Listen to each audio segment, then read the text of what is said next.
Je me pose une question.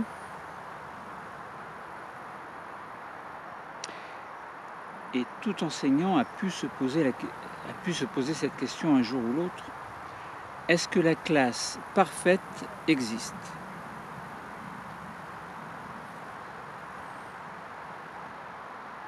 Spontanément, vous diriez oui ou vous diriez non?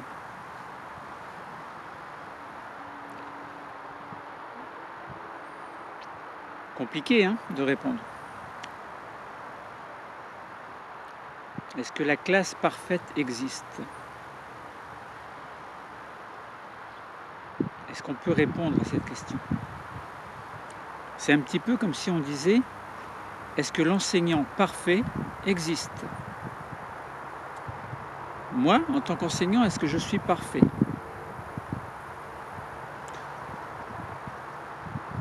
J'ai la conviction de ne pas du tout être parfait. Alors, effet miroir peut-être, du coup, la classe que j'aurai devant moi ne serait peut-être pas parfaite. Alors si on raisonne de cette façon-là, évidemment, on dit le prof est parfait, la classe est parfaite, le prof n'est pas parfait, la classe n'est pas parfaite. Déjà, c'est quoi une classe? C'est quoi un prof? C'est quoi un professeur? C'est un petit peu comme si on disait, est-ce que le professeur aime suffisamment sa classe pour la rendre parfaite?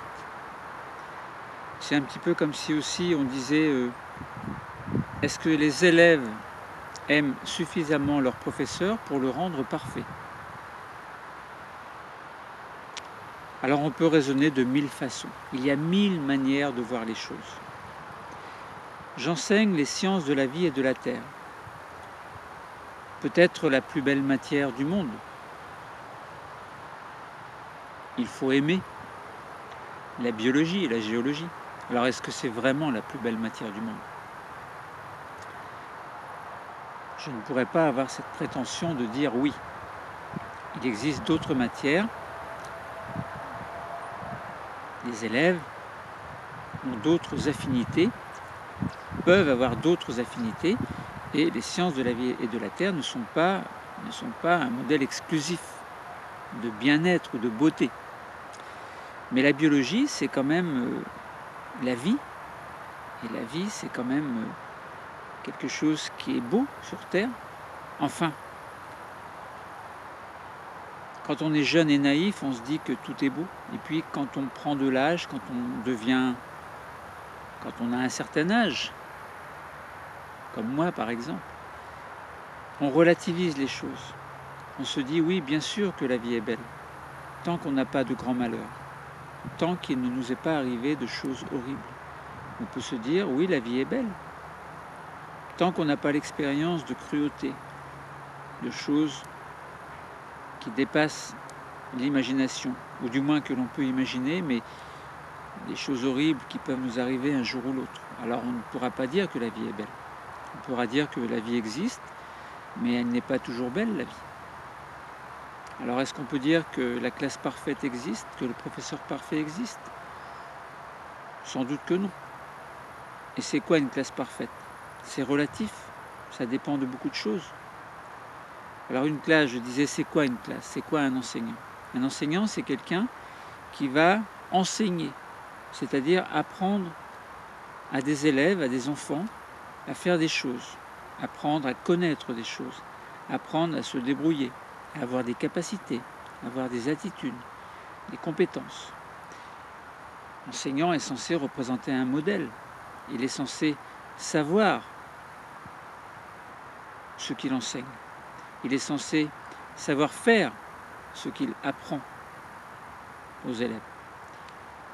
Mais l'enseignant, donc il a eu une formation, on a tous eu une formation pour être enseignant dans la matière qui nous concerne. Et une classe, c'est un ensemble d'élèves, c'est un ensemble d'enfants. Et chaque enfant a sa propre personnalité. Et chaque enfant ne va pas percevoir l'ambiance de la classe, ni même le professeur, de la même façon. Vous avez des enfants qui sont très à l'aise parler devant les autres, par exemple. Et vous en avez deux qui ne peuvent pas, vous en avez d'autres qui ne peuvent pas, ou qui ont beaucoup de mal à s'exprimer devant les autres. Mais qui, si on les prend individuellement, peuvent nous étonner, peuvent se comporter de manière tout à fait, je dis pas normale, ça ne veut rien dire, mais de manière tout à fait naturelle par rapport à eux-mêmes. Est-ce qu'il faut obliger un enfant à parler quand il n'a pas envie de parler? Est-ce qu'il faut l'obliger à acquérir cette compétence, à s'exprimer devant les autres, lorsque, au plus profond de lui-même, il en est incapable? Il faut laisser, comme disait un proverbe qui m'agace un petit peu, il faut laisser le temps au temps. Bon, bien sûr, il faut laisser le temps au temps. Est-ce qu'il faut exiger des choses de la part de quelqu'un qui n'a pas envie de le faire? Alors évidemment, il faut faire un petit peu de forcing de temps en temps, parce que sinon, chacun ferait ce qu'il veut. Il faut une certaine discipline dans une classe, il faut un certain ordre, il faut du bon sens pour que ce que l'enseignant doit faire passer comme message, eh bien, passe facilement, plus ou moins facilement. Alors la classe parfaite, c'est quoi une classe parfaite? Ce serait une classe, est-ce que c'est une classe où aucun élève ne s'exprime, tout le monde est bien rangé dans son coin et attend que le professeur donne des ordres, des suggestions, donne le numéro de la page à travailler, fasse lire, etc. Si c'était ça, la classe parfaite, alors je préférais changer de métier. Puisque dans une classe, il faut que les élèves s'expriment. Il faut que les élèves réagissent, il faut qu'ils communiquent. Alors, là où il y a de la communication, il y a un début de perfection. Mais la communication doit se faire de manière sympathique. Il n'est pas question de brouiller les choses ou de se disperser dans des paroles néfastes, dans des paroles négatives. Mais encore une fois, ce n'est pas toujours évident. Il y a la discussion relative au sujet que l'on étudie, et puis il y a des questions, il y a des sujets, il y a des débordements, des fois, on peut parler de beaucoup de choses en cours, en gardant une ligne directrice. Bon, il y a tellement de choses à dire qu'on finit par ne plus savoir ce qu'il faut dire. Alors, c'est pas que je ne sais pas ce qu'il faut dire, mais je posais simplement la question, est-ce que la classe, est-ce qu'il existe une classe parfaite ou pas parfaite? On laisse les élèves s'exprimer. Alors il faut une certaine discipline pour parler. On dit qu'il faut lever la main. Pourquoi est-ce qu'il faut lever la main? C'est pas le fait de dire je veux que tu lèves la main, parce que sinon je te donne pas la parole et tu ne dois pas prendre la parole devant les autres. Alors c'est pas qu'on ne doit pas, c'est que par respect, on lève la main parce que le professeur, par exemple, ou un élève a posé une question, ou quelqu'un d'autre a besoin de réagir. Eh bien, on ne réagit pas comme ça, parce que si on a une classe de 30-40 élèves, trentaine d'élèves à peu près, ou moins, ou plus des fois, mais si tout le monde parle en même temps, c'est plus un cours, ça devient n'importe quoi. Donc il faut une certaine discipline, il faut qu'il y ait une certaine attitude correcte pour que le cours se déroule dans les conditions optimales, c'est-à-dire qu'on ait une classe, qu'on ait un cours agréable et qu'il en ressorte quelque chose lorsque l'on sort de la classe. Bon. Voilà. Après, il y a plein de choses à dire, évidemment, mais je voulais juste que vous réagissiez à cette question et que vous y réfléchissiez un petit peu. Est-ce que la classe parfaite existe? Est-ce que l'enseignant parfait existe? Bon.